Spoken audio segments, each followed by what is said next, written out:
हरे कृष्णा, राधे राधे। हम सभी साधक परम पूज्य श्री भाई जी द्वारा लिखित पुस्तक नैवेद्य का श्रवण कर रहे हैं। आज का प्रसंग है सच्ची साधना। हम बहुत ऊंची ऊंची बातें करते हैं, ब्रह्म ज्ञान का निरूपण करते हैं, बात बात में संसार के मिथ्या होने की सूचना देते हैं, लोगों को उनके दोष दिखाकर बुरा कहते और भांति भांति के उपदेश देते हैं, परंतु अपनी ओर बहुत कम देखते हैं। ऊंची ऊंची बातें बनाना और ब्रह्म ज्ञान का निरूपण करते समय भी हमारे हृदय के किसी कोने में सम्मान या कीर्ति की कामना छिपी रहती है। जरा गहरे जाकर देखने से हम उसे तत्काल पकड़ सकते हैं।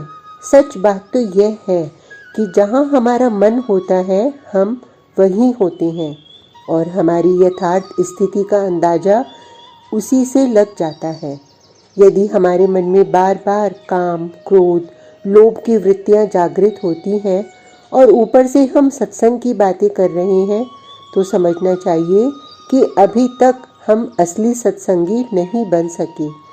असली सत्संगी तब होंगे जब हमारा हृदय सत्य रूप परमात्मा के स्वरूप से भर जाएगा।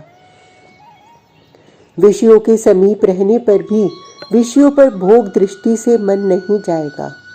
खेद की बात तो यह है कि आजकल हम सभी गुरु और उपदेशक बनना चाहते हैं, श्रद्धालु शिष्य बनकर साधन में प्रवृत्त होना नहीं चाहते। अपने भीतर रहे हुए मल की कुछ भी परवाह न करके दूसरे का मल धोना चाहते हैं। परिणाम यह होता है कि हृदय में मल और भी बढ़ जाता है, जिससे चित्त अशांत होकर नाना प्रकार के अन्य अन्य दोषों को भी जन्म दे देता है।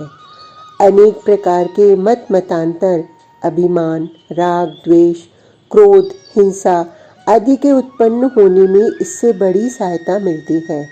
अतएव उचित तो यह है कि हम अपनी ओर देखें, अपना मल धोएं, नम्रता के साथ दूसरों से कुछ सीखना चाहें और जो कुछ अच्छी बात मालूम हो उसमें मन लगाकर चुपचाप उसका सेवन करें। एक आदमी यथार्थ में धनी हो और संसार उसे धनी न समझता हो तो उसकी कोई भी हानि नहीं होती। संसार के न मानने से उसका धन कहीं चला नहीं जाता, परंतु जो धन न होने पर भी धनी कहलाता या कहलाना चाहता है, उसकी बुरी दशा होती है। वह स्वयं तो अनेक दुख भोगता है और जगत को भी धोखा देता है।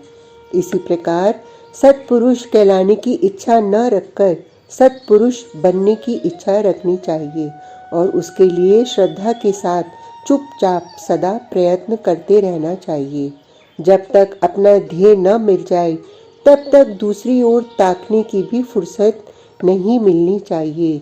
यही सच्ची साधना है। आज का प्रसंग इतना ही। कल तक के लिए हरे कृष्णा, राधे राधे।